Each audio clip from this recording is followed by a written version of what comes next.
Когда дети Сербии имеют 15 лет, они заканчивают начальную школу, основную школу. И они тогда в мае имеют выпускной вечер. Это значит, что они выбирают ресторан, и вся школа ходит в один ресторан. Они приглашают своих руководителей, то есть классных руководителей, и директора, и некоторых любимых преподавателей.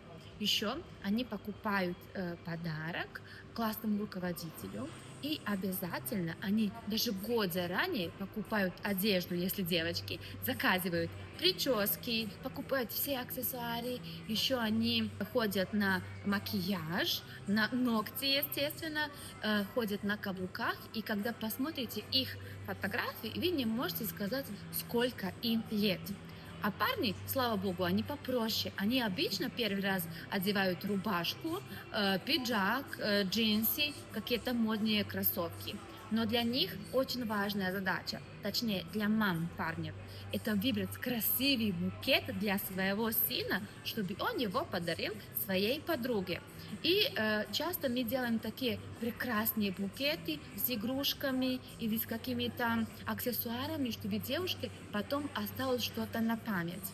Естественно, в ресторанах, когда им 15, не будет алкоголя и будет запрещено курить.